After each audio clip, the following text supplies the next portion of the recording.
وملائكته يصلون على النبي يا أيها الذين آمنوا صلوا عليه وسلموا تسليما اللهم صل على محمد وعلى آل محمد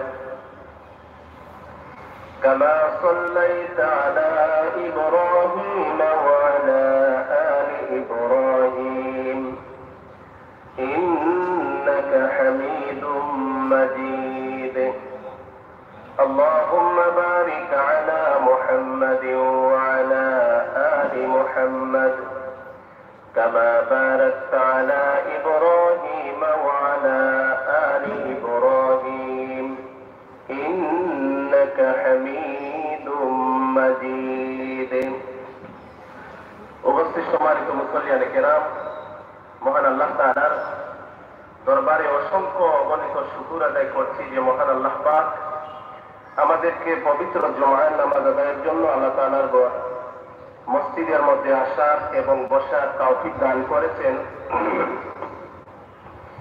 এজন্য আল্লাহ তাআলার দরবারে শুকর আদায় করি, বলি আলহামদুলিল্লাহ। গতদিন আলোচনা করেছিলাম আল্লাহ তাআলা আমাদের জন্য যেসব জিনিস হারাম করেছেন, মৃত জন্তু খাওয়া হারাম করেছেন। মৃতের মধ্যে দুটি জিনিস হালাল, একটি হচ্ছে মাছ আর একটি হচ্ছে টিড্ডি। টিড্ডি হচ্ছে ফড়িং জাতীয় এক ধরনের প্রাণী, যেটা আরবের লোকেরা খেয়ে থাকে। এখন আমাদের দেশে যে ফড়িং, ওইটা কি আরবের টিড্ডি সেটা আমি পুরা বলতে পারবো না, তবে টিড্ডি এক ধরনের প্রাণী আছে যেটা খাওয়া হালাল, আরবের লোকেরা এটা খেয়ে থাকে। এই দুই ধরনের মৃত প্রাণীকে আল্লাহ তাআলা হালাল করেছেন, মাছ এবং টিড্ডি। এ দুটি ছাড়া বাকি সব ধরনের মৃত প্রাণীকে আল্লাহ হারাম ঘোষণা করেছেন এবং জমাট রক্তকে হারাম করেছেন, সব ধরনের জমাট রক্ত না, সব ধরনের রক্তকে। তারপর শূকরের গোশতকে আল্লাহ তাআলা হারাম করেছেন, গোশত এবং চর্বি, সব ধরনের শূকরের গোশত চর্বি সব হারাম। এবং যেসব জন্তু আল্লাহর নাম ছাড়া অন্য কারো নামে জবাই করা হয় কিংবা অন্য কারো দেবদেবী বা অন্য কোনো খাজা বাবা তাজা বাবার নামে উৎসর্গ করা হয়, এইসব প্রাণীর গোশত খাওয়াও হারাম ঘোষণা করা হয়েছে। তারপর শ্বাসরুদ্ধ করে যেসব প্রাণীকে হত্যা করা হয়, এইসব প্রাণীর গোশতকে হারাম করা হয়েছে। তারপর আঘাত করে করে যেসব প্রাণীকে মারা হয়, হত্যা করা হয়, এসব প্রাণী গোশতকে হারাম করা হয়েছে। তারপর উপর থেকে পড়ে যাওয়া প্রাণীর গোশতকে আল্লাহ হারাম ঘোষণা করেছেন। তারপর পরস্পরের একটি প্রাণী অপরটি প্রাণীর সাথে লড়াইয়ে পরস্পরের সিংহের আঘাতে মৃত প্রাণীর গোশতকে আল্লাহ হারাম করেছেন। তারপর হিংস্র জন্তু খাওয়া আল্লাহ তাআলা হারাম করেছেন। তবে এই সমস্ত প্রাণী যদি তোমরা জীবিত অবস্থায় পাও আর তারপর সেটাকে জবাই করো, তাহলে সেটা খাওয়া হালাল হবে। তারপর জুয়া এবং তীর নিক্ষেপ করে ভাগ্য নির্ণয় করা আল্লাহ তাআলা হারাম ঘোষণা করেছেন।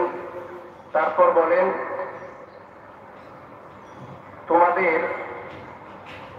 তোমরা আমি আল্লাহ তাআলাকে ভয় করো। আর اليوم أكملت لكم دينكم وأتممت عليكم نعمتي ورضيت لكم الإسلام دينا। আজকের দিনে আমি তোমাদের জন্য আমার দ্বীনকে পরিপূর্ণ করে দিলাম আর তোমাদের উপর আমার প্রতিশ্রুত নিয়ামতকে আমি আল্লাহ পূর্ণ করে দিলাম। আল্লাহ তাআলা বলেন, আজকের দিনে আমি তোমাদের জন্য আমার দ্বীনকে পরিপূর্ণ করে দিলাম। আজকের দিন বলতে কোন দিন?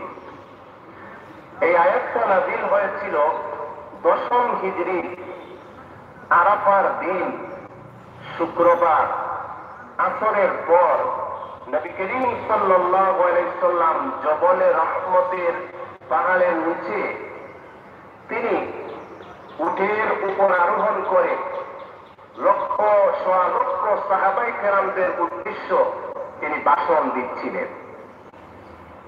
ঠিক সেই সময় আল্লাহ সুবহানাহু ওয়া তাআলা এই পবিত্র আয়াতে কালেমা নাযিল করে। আল্লাহ পাক ঘোষণা করেন, আল-ইয়াওমা আকমালতু লাকুম দীনাকুম, আজকের দিনে আমি তোমাদের জন্য আমার দ্বীনকে পরিপূর্ণ করে দিলাম। অর্থাৎ দ্বীনে ইসলাম হচ্ছে পরিপূর্ণ একটা জীবন বিধান, পরিপূর্ণ একটা ধর্ম। মানব জীবনের সব সমস্যা সমাধান ইসলামের মধ্যে রয়েছে। মানব জীবনের যত সমস্যা সব ইসলামে আছে। আমরা সমস্যায় পড়ি, পেরেশান হই, বিপদে পড়ি, অস্থির হই, কিন্তু আমরা এর পরিত্রাণের জন্য, তারপর এটা থেকে মুক্তি পাওয়ার জন্য আমরা ভিন্ন পথ অবলম্বন করি। কিন্তু আমরা মুসলমান হিসেবে, একজন ইমানদার হিসেবে, আমি যখন কোনো মুসিবতে পড়ব, বিপদে পড়ব, তখন সেই সম্পর্কে কোরআন হাদিস সম্পর্কে আমি চুকাবো, তালাশ করব এই সংক্রান্ত ব্যাপারে কোরআন হাদিসে কি নির্দেশ এসেছে। কোরআন হাদিস থেকে আমরা শিক্ষা নিয়ে তারপর সেই মতো আমাদের জীবনকে পরিচালনা করার চেষ্টা করব। দ্বীনে ইসলাম হচ্ছে পরিপূর্ণ একটা জীবন বিধান। আল্লাহ বলেন, এই দ্বীনে ইসলামকে তোমাদের জন্য পরিপূর্ণ করে দিলাম। ইসলাম ছাড়া অন্য আয়াতে আল্লাহ বলেন, ওমান ইয়াবতাগি গায়রাল ইসলাম দীনান, ইসলাম ছাড়া অন্য কোন ধর্ম যদি কেউ পালন করে তাহলে সেটা আল্লাহর কাছে গ্রহণযোগ্য হবে না। ইন্নাদ দীনা ইনদাল্লাহিল ইসলাম, একমাত্র আল্লাহর কাছে মনোনীত পছন্দনীয় ধর্ম হচ্ছে দ্বীনে ইসলাম। এখন একটা প্রশ্ন জাগে, আল্লাহর কাছে যদি মনোনীত পছন্দনীয় ধর্ম দ্বীনে ইসলাম হয়ে থাকে, তাহলে অন্য সেই যে সমস্ত ধর্মের লোক আছে আল্লাহ তাআলা তাদেরকে বাধা দিচ্ছেন না কেন? আল্লাহ তাআলা চাইলে তো সবাইকে গায়ে ধরে সবাইকে হেদায়েত করে দিতে পারতেন, কিন্তু আল্লাহ তাআলা অন্য ধর্ম যারা পালন করে তাদেরও সুযোগ দিচ্ছেন। তারপর যারা আল্লাহ তাআলার বিরোধিতা করে, শত্রুতা করে, আল্লাহর নাফরমানি করে, আল্লাহর সাথে শিরক করে, তাদেরকেও আল্লাহ অবকাশ দিচ্ছেন। এর উত্তর হচ্ছে, একটা পরীক্ষার হলে হাজার হাজার পরীক্ষার্থী থাকে, যিনি পরীক্ষক থাকেন, উনি হাঁটতেছেন, দেখতেছেন কে কি লিখতেছে, দেখতেছেন। কেউ ভালো লিখতেছে, কেউ সঠিক লিখতেছে, কেউ ভুল লিখতেছে। পরীক্ষক সব দেখছেন কিনা? সব দেখতেছে। যে সঠিক লেখে তাকেও কিছু বলেন না, তুমি খুব ভালো লিখতেছ, ধন্যবাদ, মারহাবা, এরকম কিছু বলেন না। যে ভুল লেখে তাকেও বলেন না, তুমি ভুল লিখতেছ। যার যার স্বাধীনতা দেওয়া হয়েছে এখানে লেখার জন্য। কিন্তু এই পরীক্ষা শেষ হওয়ার পর একটা রেজাল্ট আসবে, তখন যারা নির্ভুল ভাবে লিখবে, সঠিকভাবে লিখবে, তারা পরীক্ষায় পাস করবে। যারা ভালোভাবে লিখতে পারবে না, ওরা ফেল করবে। ঠিক তেমনি ভাবে আল্লাহ তাআলা স্বাধীনতা দিয়েছেন আর ঘোষণা করেছেন, ইন্নাদ দীনা ইনদাল্লাহিল ইসলাম, একমাত্র আমার কাছে মনোনীত ধর্ম হচ্ছে ইসলাম। ইসলাম ধর্ম যারা পালন করবে তারা জীবনের পরীক্ষায় পাস করবে, তাদের জন্য জান্নাত থাকবে।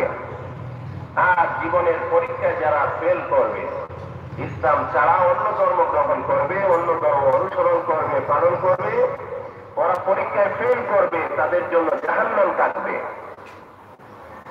এজন্য আল্লাহ রাব্বুল আলামিন বলেন, আল-ইয়াওমা আকমালতু লাকুম দীনাকুম ওয়া আতমামতু আলাইকুম নি'মাতি ওয়া রাদীতু লাকুমুল ইসলাম দীনান। আজকের এই আরাফার দিন, দশম হিজরির আরাফার দিনে, শুক্রবার, আমি আল্লাহ তোমাদের জন্য দ্বীনে ইসলামকে পরিপূর্ণ করে দিলাম এবং আমার প্রতিশ্রুত যত নিয়ামত, আমি সব নিয়ামতকে পূর্ণ করে দিলাম। সুবহানাল্লাহ।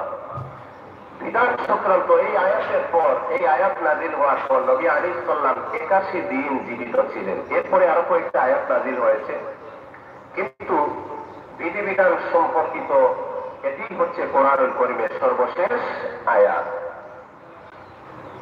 তো আল্লাহ তাআলা দ্বীনে ইসলামকে পরিপূর্ণ করে দিয়েছেন এবং দ্বীনে ইসলামের উপর যারা থাকবে তাদের উপর আল্লাহ তাআলা নিয়ামত বর্ষণ থাকবে। আল্লাহ তাআলা তাদেরকে নিয়ামত দিবেন, পুরস্কৃত করবেন, সেটাও আল্লাহ তাআলা ঘোষণা করেছেন।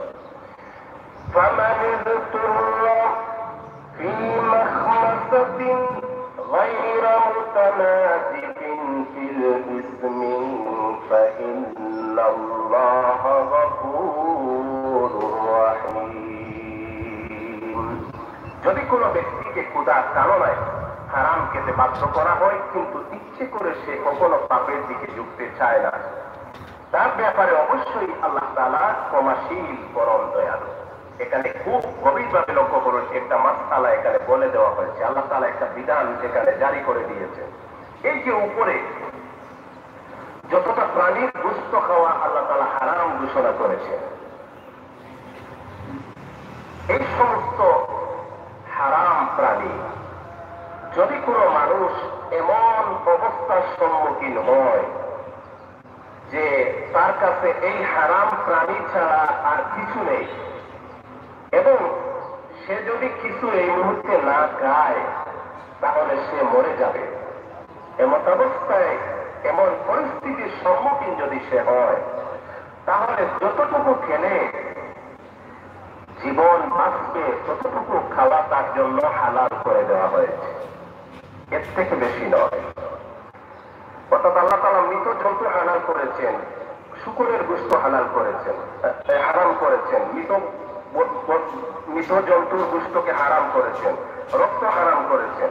আল্লাহ তাআলা গায়রুল্লাহ নামে জবাই করা প্রাণী এইসব আল্লাহ তাআলা হারাম করেছে। এই যে হারামের একটা সিরিয়াল আল্লাহ বললেন, কোন মানুষ যদি এমন অবস্থার সম্মুখীন হয় যে কিছু এই হারাম থেকে কিছু না খেলে তার জীবনটাই চলে যাবে, এমন অবস্থায় জীবন বাঁচে ততটুকু তার জন্য হালাল, এর থেকে বেশি না। বেশি যদি তৃপ্তি সহকারে যদি খায় তাহলে সেটা হারাম হবে।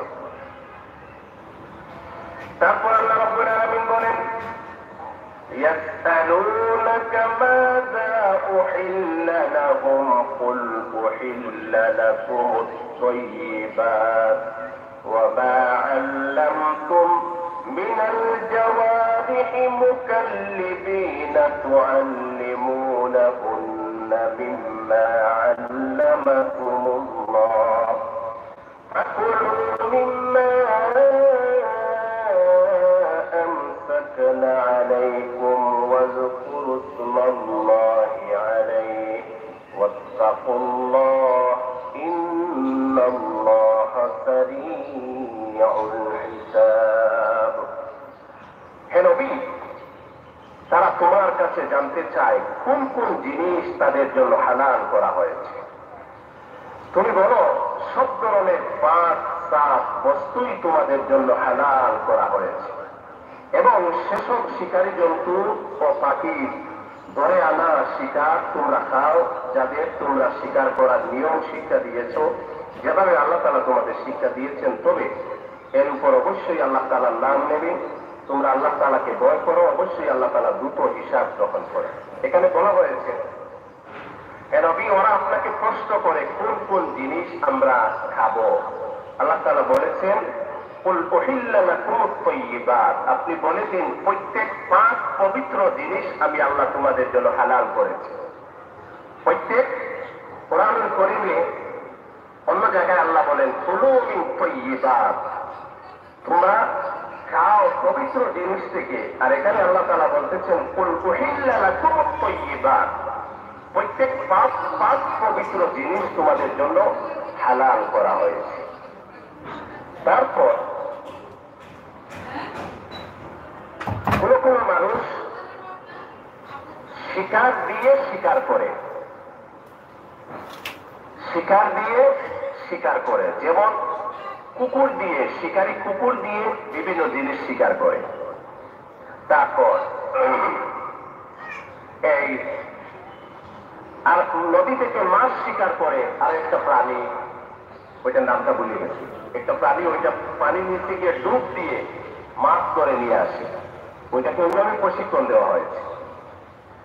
এখন ওই সমস্ত প্রাণী, ওই সমস্ত শিকারী প্রাণীর শিকার করা প্রাণীটা খাওয়া হালাল। যে শিকারী প্রাণীটা, যেমন একটা কুকুরকে আপনি প্র্যাকটিস দিলেন, ও আপনার জন্য একটা পাখি শিকার করে আনলো, ওই পাখিটা সে খায় নাই, সম্পূর্ণ অক্ষত অবস্থায় আপনার কাছে নিয়ে আসছে, তারপর আপনি সেটা জবাই করে ফেলেন, এটা আপনার জন্য হালাল। আর যদি সেই শিকারী কুকুরটা শিকার করা প্রাণীটার কিছু খেয়ে ফেলে, তাহলে এটা হালাল হবে না। এই হচ্ছে একটি কথা।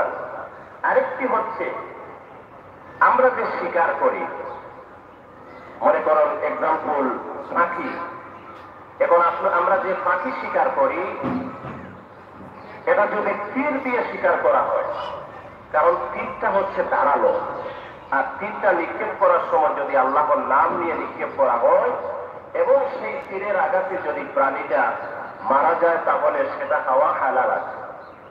অথবা আপনি তীর দিয়ে কোনো বন্য প্রাণী শিকার করলেন, এখানে সত্য হচ্ছে ওই বন্য প্রাণীর তীরটা মারতে হবে তার গলা বরাবর, এবং সেই তীরের আঘাতে যদি সেই প্রাণীটা মারা যায়, তাহলে সেটা হালাল হবে। বন্দুক দিয়ে যদি কেউ শিকার করে, ওই শিকারটা খাওয়া হালাল কিনা উলামায়ে কেরামদের মধ্যে ইখতিলাফ রয়েছে।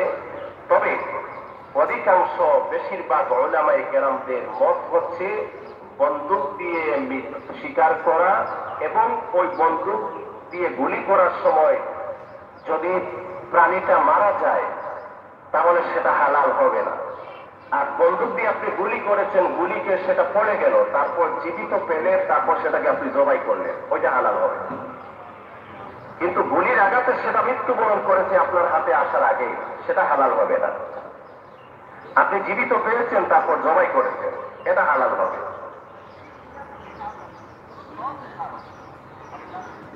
তারপর আল্লাহ তাআলা বলেন, ওয়াত্তাকুল্লাহ, এইসব ব্যাপারে তোমরা আল্লাহ তাআলাকে ভয় করো। ইন্নাল্লাহা সারিউল হিসাব, আল্লাহ তাআলা দ্রুত হিসাব গ্রহণ করে। اليوم أحل لكم الطيبات وطعام الذي أوتوا الكتاب حلا لكم وطعامكم حلا لهم والمحصنات من المؤمنات والمحصنات من الذين أوتوا الكتاب من قبلكم إذا آتيتموهن أجورهن محسنين غير مسافحين ولا متخذي أخدان ومن يكفر بالإيمان فقد حبط عمله وهو في الآخرة من الخاسرين। আর তোমাদের জন্য যাবতীয় 5 জিনিস হালাল করা হলো। আল্লাহ তাআলা বলেন, প্রত্যেক 5 পবিত্র জিনিস তোমাদের জন্য হালাল। যাদের উপর আল্লাহ তাআলা কিতাব নাযিল করেছেন, তাদের খাবার তোমাদের জন্য হালাল, আবার তোমাদের খাবারও তাদের জন্য হালাল। বিয়ের পূর্বে দুর্গে অবস্থানকারী মুমিন নারী ও তোমাদের আগে যাদের কিতাব দেওয়া হয়েছিল, যখন তোমরা তাদের মোহরানা আদায় করে নেবে, সেসব আহলে কিতাব সতী নারীরাও তখন তোমাদের জন্য হালাল হয়ে যাবে। তোমরা থাকবে চরিত্রের রক্ষক হয়ে, কামনা বাসনা পূর্ণ করা কিংবা গোপন অভিসারী হয়ে নয়। যে কেউ ঈমান অস্বীকার করবে, তার জীবনের সব কর্মই নিষ্ফল হয়ে যাবে। শেষ বিচারের দিন সে চরমভাবে ক্ষতিগ্রস্ত হবে। এখানে আল্লাহ তাআলা কয়েকটি কথা বলেছেন, যে আল্লাহ তাআলা বলেন, প্রত্যেক 5 পবিত্র জিনিস আমি আল্লাহ তোমাদের জন্য হালাল করেছি। আর এই জিনিসটা বাস্তবে আমরা দেখি, প্রত্যেক 5 পবিত্র জিনিস, এগুলোর জন্য মানুষের উপকার রয়েছে। আর প্রত্যেক অপবিত্র জিনিস, যেটাকে কোরআনের ভাষা বলা হয়েছে খাবাই, প্রত্যেক অপবিত্র জিনিস যেটার মধ্যে কোনো না কোনো ভাবে মানব দেহের জন্য এটা ক্ষতিকর। আল্লাহ তাআলা মানব জাতির জন্য কল্যাণকর এমন কোন জিনিসকেই আল্লাহ হারাম করেন নাই। যেগুলোই হারাম করেছেন এগুলো মানুষের জন্য ক্ষতিকর, এজন্যই আল্লাহ তাআলা হারাম করেছেন। আল্লাহ তাআলা বলেন, প্রত্যেক পবিত্র জিনিস তোমাদের জন্য হালাল, কুলু মিন তাইয়্যিবাত, তোমরা খাও প্রত্যেক পবিত্র জিনিস থেকে। আর আহলে কিতাব যারা, তাদের জবাই করা জিনিস তোমরা খেতে পারবে। অর্থাৎ আহলে কিতাব, ইতিপূর্বে আহলে কিতাবদারী যারা ছিল তাদের ধর্মে যে সমস্ত জিনিস হালাল সেগুলো আমাদের জন্য হালাল করা হয়েছে, এবং আমাদের জবাই করা জন্তুর গোশত তারা খেতে পারবে, তাদের জবাই করা জন্তুর গোশত আমরা খেতে পারবো। আহলে কিতাব কারা? আহলে কিতাব হচ্ছে ইহুদি এবং নাসরা। তবে ইহুদি নাসরা, ইহুদি খ্রিস্টান বলতে এখানে আহলে কিতাব তারা তাদেরকেই বোঝানো হয়েছে। যেমন ইহুদিদের মধ্যে তারা যারা তওরাতের উপর পরিপূর্ণভাবে বিশ্বাসী, আল্লাহর উপর পরিপূর্ণভাবে বিশ্বাসী, তওরাতের উপর তওরাতে যত বিধান আল্লাহ নাযিল করেছেন সবগুলো পরিপূর্ণভাবে মানে, আল্লাহ তাআলার উপরে একীন এবং বিশ্বাস রাখে, পরকালকে বিশ্বাস করে, অর্থাৎ সেই ধর্ম অনুসারে সেই ধর্ম মতো সে পাক্কা একজন মুমিন। তো আহলে কিতাবদের মধ্যে অর্থাৎ ইহুদিদের মধ্যে যে পরিপূর্ণ তার ধর্ম অনুযায়ী প্রকৃত মুমিন, খ্রিস্টানদের মধ্যে যে ইনজিল কিতাবকে পুরোপুরি মানে, ঈসা আলাইহিস সালামকে আল্লাহর পুত্র নয় বরং নবী হিসাবে মানে, এবং এক আল্লাহর প্রতি বিশ্বাস স্থাপন করে, এমন ইহুদি এবং খ্রিস্টানের জবাইকৃত জন্তু আমরা খেতে পারবো। এমন ইহুদি খ্রিস্টান বর্তমান দুনিয়াতে আছে? একটাও নাই, একটাও নাই। কাজেই তাদের জবাই আমরা খেতে পারবো না। পরবর্তীতে এই আয়াতের ব্যাখ্যায় অসংখ্য সাহাবায়ে কেরাম তাদের মত পেশ করেছেন ইহুদি এবং নাসরাদের জবাই করা জন্তুর গোশত আমরা খেতে পারবো না। এটা হয়তো তৎকালীন সময় নবী আলাইহিস সালামের সময় যারা ছিল তাদের অধিকাংশই প্রকৃত মুত্তাকি ছিল, ঈমানদার ছিল, তাদেরকে ভিত্তি করে আল্লাহ তাআলা এই আয়াত নাযিল করেছেন। এবং এখানে আরেকটি কথা আল্লাহ তাআলা বলেছেন, আহলে কিতাবদের প্রকৃত যারা আহলে কিতাব অর্থাৎ যাদের জবাইকৃত জন্তুর গোশত আমরা খেতে পারবো, তাদের সাথে বৈবাহিক সম্পর্ক স্থাপন করতে পারবো।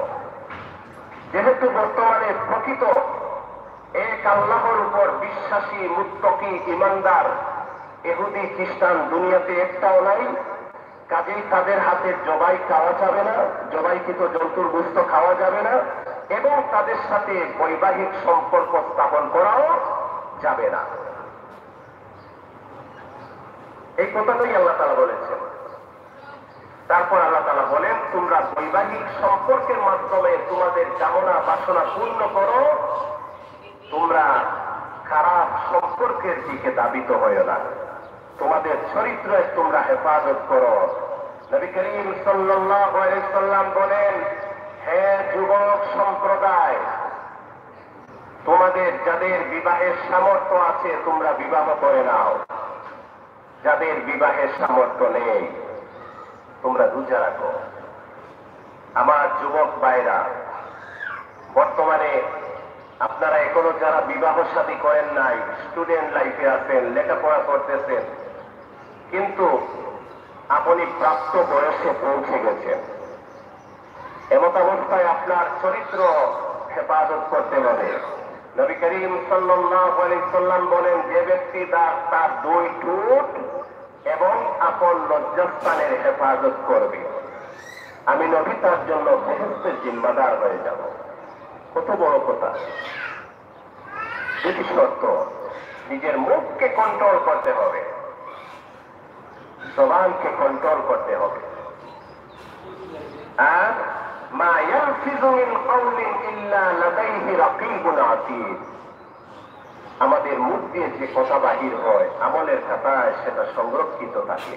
কিয়ামতের দিন সব পাবো, সব পাবো। আজ থেকে 10 বছর 20 বছর আগে বহু কথা বলেছি, আমার আপনার কারো মনে নেই, কিন্তু আমলের খাতায় সেটা লিপিবদ্ধ আছে। এজন্য নবী আলাইহিস সালাম বলেন, হয়তো ভালো কথা বলো নতুবা চুপ থাকো, হয়তো ভালো কথা বলো নতুবা চুপ থাকো। নবী আলাইহিস সালাম বেহেশতের জিম্মাদার হয়ে যাবেন ওই ব্যক্তির জন্য যে দুটি জিনিসের গ্যারান্টি দিতে পারবে। একটি হচ্ছে দুই ঠোঁট আরেকটি হচ্ছে আপন লজ্জাস্থান। কাজে এখনো যারা যুবকদের মধ্যে এখনো যারা বিবাহ শাদী করেন নাই, করতে এখনো লেট হবে, দেরি হবে। লেখাপড়া করতেছেন, আগে লাইফে সেটেল হতে হবে, প্রতিষ্ঠিত হতে হবে, তারপর বিবাহ শাদী করতে হবে। প্রতিষ্ঠিত না হলে তো কেউ মেয়ে দিবে না। এটা আমাদের সমাজের একটা রীতি নীতি। এজন্য কিন্তু আপনি প্রাপ্ত বয়সে পৌঁছে গেছেন, বিবাহ শাদী করতে আপনার অনেক দেরি। আপনার চরিত্রকে আপনি হেফাজত করতে হবে। কিভাবে করবেন? নবী আলাইহিস সালাম তার প্রেসক্রিপশন দিয়েছে। ইয়া আইয়ুহাস শাবাব, হে যুবক সম্প্রদায়, যাদের বিবাহ করার সামর্থ্য আছে বিবাহ করে নাও। কিন্তু যারা এখনো সেটেল হন নাই, ওদের তো সামর্থ্য এখনো হয় নাই। ক্লাস 9, 10, 8 ওরা তো প্রাপ্ত বয়সে পৌঁছে গেছে, কিন্তু ওদের তো এখনো সময় হয় নাই। কিন্তু ইসলামিক আইন অনুযায়ী প্রাপ্ত বয়সে পৌঁছার পর একটা ছেলে একটা মেয়ে বিবাহ করতে পারবে। একটা ছেলেকে বিবাহ দেওয়া যাবে, একটা মেয়েকে বিবাহ দেওয়া যাবে, কিন্তু রাষ্ট্রীয় আইনে সেটা সম্ভব নয়। এজন্য নবী আলাইহিস সালাম বলেন, তাহলে তুমি তোমার চরিত্রকে কিভাবে সংরক্ষণ করবে? তুমি রোজার মাধ্যমে। ওই রোজাটা কিভাবে রাখবে? আমরা গতানুগতিক যে রোজা রাখি, এইটাতে চরিত্র হেফাজত হবে না।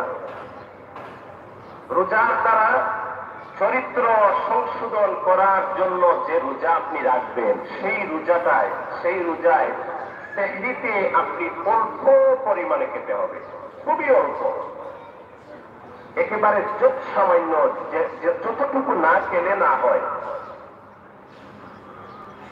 ততটুকুই আপনি খাবেন। এবং ইফতারেও যত সামান্য আপনি খাবেন। অর্থাৎ এই রোজার দ্বারা আপনি শারীরিক মানসিকভাবে দুর্বল হবেন। আবার এমন দুর্বল হবেন না যাতে আপনার চলাফেরা মুশকিল হয়ে যায়।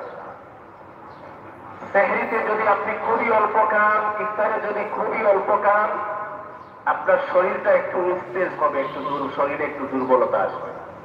আর দুর্বলতা যখন আসবে তখন আপনার নফস দুর্বল হবে, আপনার মনটাও দুর্বল হবে। মন যে বিভিন্ন দিকে উড়াউড়ি করে সেটা আর করবে না। ওই যে মনের মধ্যে, অনেকের মনের মধ্যে হাওয়া লাগে, ওই মনের মধ্যে হাওয়া লাগবে না, মনটা দুর্বল হবে। যখন দুর্বল হবে তখন ইবাদতের প্রতি মনোনিবেশ হবে, আর মনে অন্য কিছু টানবে না। এজন্য আমার যুবক সম্প্রদায়, নবী আলাইহিস সালাম প্রতি মাসে 3টা রোজা রাখতেন, 13, 14, 15। আরবি মাসের সপ্তাহে 2 দিন রোজা রাখতেন, সোমবার, বৃহস্পতিবার। কাজেই মাসে 3 দিন রোজা রাখেন, সপ্তাহে 2 দিন রাখেন। অথবা দাউদ আলাইহিস সালাম 1 দিন রোজা রাখতেন, 1 দিন রাখতেন না। যে কোনো একটা ফর্মুলা অবলম্বন করতে পারে। এইভাবে আপনার বিবাহের সামর্থ্য যতক্ষণ না হবে, তারপর আপনি যখন রোজা রাখবেন, আপনার চরিত্র অটোমেটিক সংশোধন হবে। আপনি যখন রোজাদার থাকবেন, আপনার মনে খারাপ ধারণা আসবে না, খারাপ চিন্তা আসবে না। তখন মনের মধ্যে এটাই আসবে, আমি রোজা রেখেছি, একটু ইবাদত করি, বাজে চিন্তা আসবে না। এজন্য আমার যুবক ভাইরা, আপনারা চরিত্রকে এইভাবেই সংশোধন করেন। আল্লাহ সুবহানাহু ওয়া তাআলা বলেন যে তোমরা অন্যায় পথে তোমাদের কামনা বাসনা পূর্ণ করো না, বৈধভাবে করো। আর বৈধভাবে করার সিস্টেম হচ্ছে হালাল বিবাহ। এটার মাধ্যমে তোমরা তোমাদের চরিত্রকে সংরক্ষণ করো, আর বৈধভাবে তোমরা কামনা বাসনা পূর্ণ করো। আরেকটি বিষয় বলি, এখানে বৈধ বিবাহ কেন বললাম? বিবাহের মধ্যে বিবাহ শুদ্ধ হওয়ার জন্য, বিবাহ পরিপূর্ণ হওয়ার জন্য 3টি শর্ত। একটি হচ্ছে ইজাব কবুল, মেয়ে ইজিন বলবে, ছেলে কবুল করবে। এবং এই ইজাব কবুলটা হতে হবে দুইজন প্রাপ্ত বয়স্ক সুস্থ মস্তিষ্কের অধিকারী, 2জন বালেগ পুরুষের সম্মুখে। 2জন বালেগ পুরুষ সাক্ষী থাকতে হবে। আর 3য় নম্বর যে জিনিস, সেটি হচ্ছে মোহর। এই তিনটি জিনিসের মধ্যে থেকে কোনো একটি যদি পাওয়া না যায় তাহলে বিবাহটা শুদ্ধ হবে না।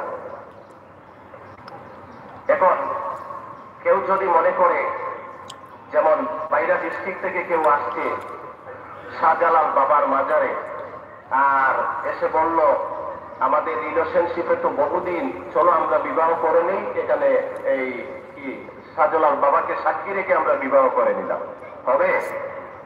কেউ যদি বলে এখন বিবাহ করতে হলে তো দুইজন সাক্ষী লাগে, আমরা চাঁদ এবং সূর্যকে সাক্ষী রেখে দুজন বিবাহ করে নিলাম, হবে? হবে না। বিবাহ সত্য হওয়ার জন্য, শুদ্ধ হওয়ার জন্য এই তিনটি শর্ত: ইজাব কবুল, দুইজন সাক্ষী এবং মোহরানা।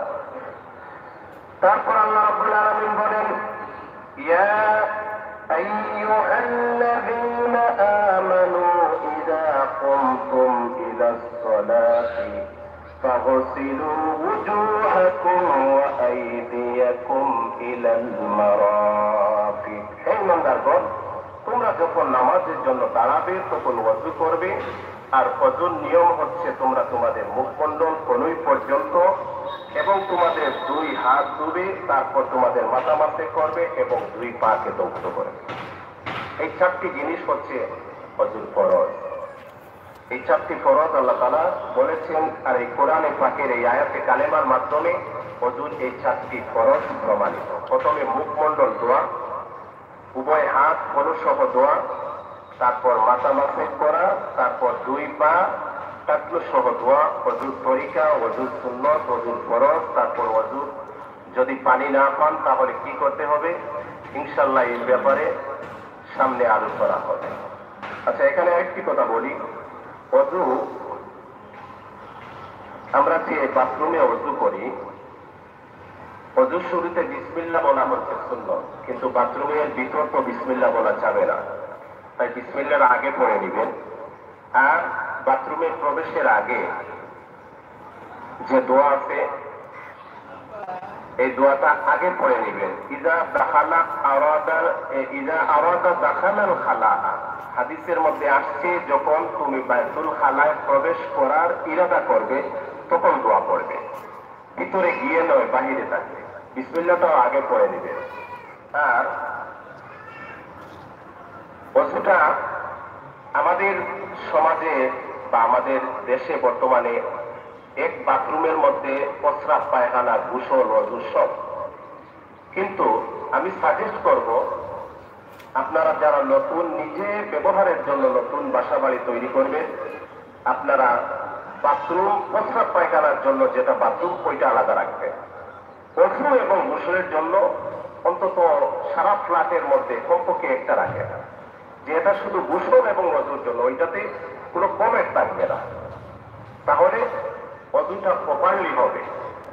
আমরা তো ওযু করি, ওযু হয়ে যাবে, কিন্তু তারপরও আপনি মসজিদে এসে ওযু করেন আর বাথরুমে বাসায় ওযু করেন, দেখবেন মনের মধ্যে সৃষ্টির একটা আকাশ পাতাল ব্যবধান থাকে। এজন্য নতুন নিজে ব্যবহারের জন্য যারা বাসা বাড়ি তৈরি করবে এরকমটা করবে, শুধু ওযু এবং গোসলের জন্য একটা বাথরুম সারা ফ্ল্যাটের মধ্যে কমপক্ষে একটা হলেও হবে। আর প্রস্রাব পায়খানার জন্য, কারণ প্রতিটা ফ্ল্যাটে 3টা 4টা বাথরুম থাকে, কি দরকার আপনি আলাদা একটা রাখেন ওযু গোসলের জন্য। এটা এই চিন্তাটা নতুন যারা বাসা বাড়ি করবেন এই চিন্তাটা মাথায় রাখবেন। আর বাসায় ওযু করে নামাজের জন্য যারা আসবে প্রতি কদমে একটা সওয়াব হবে, একটা গুনাহ মাফ হবে, একটা দরজাত বুলন্দ হবে। সময় যদি থাকে সুন্নতটা আপনি ঘরে পড়ে আসবেন।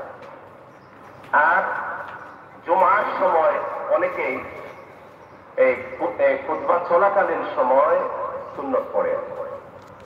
এই ব্যাপারে মাসআলা হচ্ছে, জোহরের নামাজ 4 রাকাত, জুমার নামাজ ফরজ 2 রাকাত। এই 2 রাকাতের বাকি 2 রাকাতের পরিবর্তে হচ্ছে 2টা খুতবা। এই খুতবা মানে বয়ান নয়, বয়ান হচ্ছে এখন যেটা করতেছি ওইটা হচ্ছে বয়ান। এই খুতবাগুলো কিন্তু বয়ান না, খুতবাগুলো, এই খুতবার অর্থ হচ্ছে জিকির। আল্লাহ রাব্বুল আলামিন বলেন, ইয়া আইয়ুহাল্লাযীনা আমানু ইযা কুমতুম ইলাস সালাতি ইয়া আইয়ুহাল্লাযীনা আমানু ইযা নুদিয়া লিস-সালাতি মিন ইয়াউমিল জুমআতি ফাসআউ ইলা যিকরিল্লাহ। আল্লাহ তাআলা এখানে এই জিকির দ্বারাই জুমার খুতবাকে মেনশন করেছেন। আল্লাহ তাআলা নিজেই বলেছেন জিকিরের কথা। আর এই যে দুই খুতবা, এটা হচ্ছে জিকির, এটা বয়ান না। এই খুতবা দুটি মনোযোগ সহকারে শুনতে হবে, এটা ওয়াজিব। নামাজের মধ্যে যেমন কথা বলা যাবে না, এদিক সেদিক তাকানো যাবে না, খুতবার সময়ও কথা বলা যাবে না, নামাজ পড়া যাবে না, এদিক সেদিক তাকানো যাবে না, কারোর সাথে কথা বলা যাবে না। এই ব্যাপারটা খুবই মনোযোগ দিতে হবে। তারপর জুমার আগের ফরজ 4 রাকাত, জুমার ফরজের পরে এই সুন্নত 4 রাকাত, জুমার ফরজের পরে সুন্নত 4 রাকাত, এই হচ্ছে 8 রাকাত সুন্নত এবং 2 রাকাত ফরজ। জুমার নামাজ কমপক্ষে 10 রাকাত আদায় করতে হবে। কেউ যদি জুমার আগের সুন্নতটা পড়তে না পারেন, তাহলে জুমার পরে যে 4 রাকাত, সেই 4 রাকাতের পরে আগের 4 রাকাতটা আপনি আদায় করে নেবেন। কারণ এটা হচ্ছে সুন্নতে মুআক্কাদা, ওয়াজিবের সমতুল্য। এটা না আদায় করলে আপনি গুনাহগার হবেন এবং আপনার নামাজটা অসম্পূর্ণ থেকে যাবে। আল্লাহ তাআলা আমাদের সবাইকে বোঝার তৌফিক দান করুন। আরেকটি ব্যাপার, এই গত 2 দিন আগে শুনলাম একজন ফেরিওয়ালা বলতেছে চুল কিনা হয়, মহিলাদের চুল বিক্রি করবেন, এরকম কি একটা শব্দ বলতেছে এবং প্রাইসটাও বলতেছে, প্রাইসটা অনেক হাই, যেটা আমার মনে থেকে চলে গেছে। এই চুলের প্রাইসটাও খুব হাই। মানব দেহের এই যে আমার যে দেহ, এই দেহর মালিক আমি না, আল্লাহ তাআলা। কাজেই মানব দেহের কোন অঙ্গ প্রত্যঙ্গ বিক্রি করা জায়েজ নয়। কোন অঙ্গ প্রত্যঙ্গ বিক্রি করতে পারবে না, এটা হারাম। কাজেই মাথার মহিলাদের আঁচড়ানোর পর বা পুরুষরা কাটার পর যে চুল, অবশিষ্ট যে চুল, সেটার সুন্নত তরিকা হচ্ছে সেই অবশিষ্ট চুলটাকে আপনি দাফন করবেন। মাটিতে একটা গর্ত করে, সেই মাটিতে গর্ত করে সেখানে পুঁতে রাখবেন। এটা হচ্ছে সুন্নত। নবী আলাইহিস সালাম তাই করতেন, সাহাবায়ে কেরাম তাই করতেন। হাতের পায়ের নখ কাটার পর সেটা মাটিতে পুঁতে রাখবেন, এটাই হচ্ছে নিয়ম। কিন্তু মহিলাদের আঁচড়ানো চুল ওরা যদি বিক্রি করে, এটা নাজায়েজ, এটা হারাম। এই টাকাটা বিক্রি করা, চুল বিক্রি করা টাকাটা হারাম। কাজেই এই মাসআলাটা দয়া করে সব পরিবারে গিয়ে, আপনারা বাসা বাড়িতে গিয়ে এই মাসআলাটা মহিলাদেরকে বলে দিবেন। প্লিজ সবাই বলবেন তো। আপনি কত কষ্ট করতেছেন আপনার পরিবারকে হালাল খাওয়ানোর জন্য, কিন্তু আপনার না জানতে বা ওরাও জানে না, সামান্য একটু চুল বিক্রি করে হারাম মিক্স করে ফেলতে। কাজেই এই মাসআলাটা গিয়ে প্রত্যেকেই বাড়িতে গিয়ে বলে দিবেন, মহিলাদের চুল বিক্রি করা হারাম এবং সেই টাকাটাও খাওয়া হারাম। আলহামদুলিল্লাহ। আল্লাহুম্মা রাব্বানা যালামনা আনফুসানা ওয়া ইল্লাম তাগফির লানা ওয়া তারহামনা লানাকুনান্না মিনাল খাসিরিন। আয় আল্লাহ, আল্লাহ আমরা গুনাহগার, তুমি গফফার। আল্লাহ আমরা সমস্ত জিন্দেগির গুনাহ খাতায় মাফ করবাও। আয় আল্লাহ আমরা সমস্ত জীবনের গুনার উপরে লজ্জিত হয়ে তওবা করলাম। আল্লাহ মেহেরবানি করে আমরা সমস্ত জিন্দেগির গুনাহ খাতায় মাফ করবাও। আল্লাহ তোমার মকবুল গোলামি নসিব ফরমাও। আয় আল্লাহ আমরা মা বাবারে মাফ ফরমাও। যারা কবরবাসী, তারা কবর গুলারে বেহেশতের বাগান বানাইয়া দেন। যারা জীবিত আছেন হায়াত দান ফরমাও। আয় আল্লাহ যারা অসুস্থ আছেন সুস্থতা নসিব ফরমাও। আয় আল্লাহ তোমার রহমত দ্বারা আমরা মালামাল ফরমাও। তোমার আযাবের গজব থেকে হেফাজত ফরমাও। আল্লাহ আমরা রাহমায়ান হেফাজত ফরমাও, হেদায়েত দান ফরমাও। আল্লাহ বিবি বাচ্চা সবাই রে আল্লাহ তুমি হেফাজত ফরমাও। আয় আল্লাহ হেদায়েত নসিব ফরমাও। আয় আল্লাহ যারা বিমারি আছেন শিফা দান ফরমাও। আল্লাহ আমাদের পরিবারের মধ্যে অনেকে অসুস্থ, আল্লাহ সুস্থতা নসিব ফরমাও। রব্বুল আলামিন আল্লাহ আমরা অভাবী অভাবে দূর ফরমাও। আল্লাহ মুসিবত জাদা অপর মুসিবত রে দূর ফরমাও। আল্লাহ পেরেশান ওয়ালা অপর পেরেশানি রে দূর ফরমাও। হাজতমন্দ ওয়ালা অপর হাজত রে পূর্ণ ফরমাও। বিমারি অপরে তোমার দান শিফা দান ফরমাও। রব্বুল আলামিন আল্লাহ তোমার বান্দি মহা সংকটের মধ্যে আল্লাহ এই সংকটটাকে পরিত্রাণ পাওয়ার জন্য তোমার কুরআনুল কারীমে আল্লাহ খতম করাইছো। আল্লাহ কুরআনুল কারীমের তেলাওয়াতে কবুল ফরমাও। আল্লাহ তোমার বান্দি যে সমস্যাটা আল্লাহ সমাধান করে দেও। আল্লাহ শান্তির ফয়সালা করে দেও। আয় আল্লাহ তোমার বান্দির আব্বা আম্মা নানা নানি দাদা দাদি সবাইকে মাফ করে দেও। আল্লাহ আমরা সমস্ত মুর্দেগান আপনারে মাফ করো। আয় আল্লাহ তোমার এই বান্দির বাবা, আয় আল্লাহ তোমার বান্দাও বিভিন্ন সমস্যার মধ্যে পেরেশানির মধ্যে আল্লাহ তোমার বান্দার সমস্ত পেরেশানি মুসিবত আল্লাহ দূর ফরমাও। শান্তির ফয়সালা করে দেও। আল্লাহ আমরা तमाम জায়েজ হাজাত হলে পূর্ণ ফরমাও। तमाम জরুরিয়াত হলে পূর্ণ ফরমাও। মুশকিলাত হলে আসান ফরমাও। আয় আল্লাহ তোমার রহমত দ্বারা মালামাল तमाम দুনিয়ার মুমিন মুমিনাত হলে আয় আল্লাহ মাফ ফরমাও। আয় আল্লাহ तमाम দুনিয়ার মধ্যে শান্তি দান ফরমাও। আয় আল্লাহ দেশে দেশে যুদ্ধ হানাহানি বন্ধ করে দেও। तमाम দুনিয়ার মধ্যে শান্তি দান ফরমাও। আয় আল্লাহ সব ধরনের অশান্তি যুদ্ধ বিদ্রোহে তুমি বন্ধ করে দেও। রব্বুল আলামিন तमाम দুনিয়ার মুমিন মুমিনাত হলে হেফাজত ফরমাও। আল্লাহ উম্মতে মুহাম্মদী হলে হেফাজত ফরমাও। উম্মতে মুহাম্মদী হলে জান মাল ইজ্জত আবরুর হেফাজত ফরমাও। ফিলিস্তিনের আয় আল্লাহ মজলুম মুসলমান হলে সাহায্য করে দেও। আল্লাহ দুনিয়ার সব জালিম হলে হেদায়েত দেও। আয় আল্লাহ তোমার তো সব ক্ষমতা আছে। দুনিয়ার সব জালিম হলে আল্লাহ তুমি হেদায়েত দেও। তারা জুলুম থেকে মজলুম হলে বিস্তার দান ফরমাও, মুক্তি দান ফরমাও। আয় আল্লাহ আপনার এই দেশে তুমি হেফাজত ফরমাও।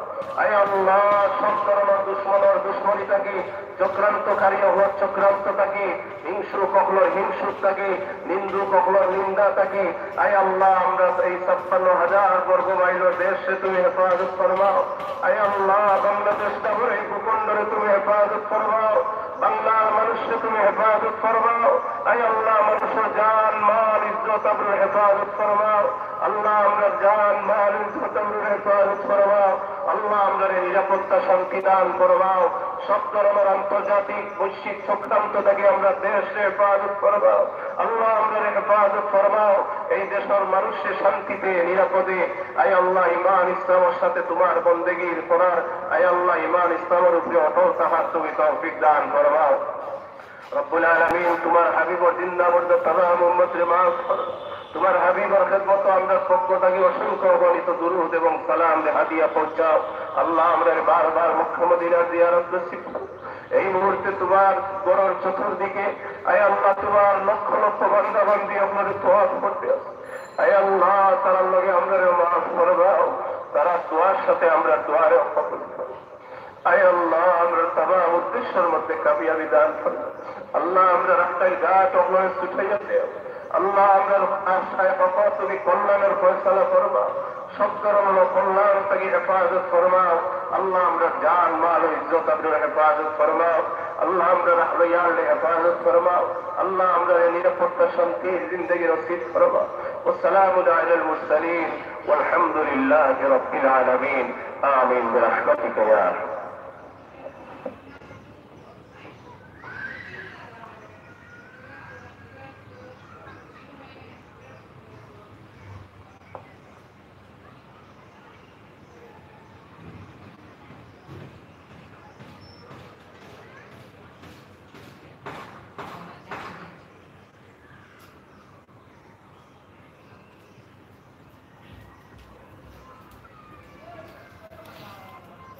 আসসালামু আলাইকুম রহমতুল্লাহ। এটা হচ্ছে চৌকিদিঘি মসজিদ, চৌকিদিঘি প্রতি জুম্মাবারে এই খুদমাটা হয়। সবাই ভালো থাকবেন। আসসালামু আলাইকুম রহমতুল্লাহ।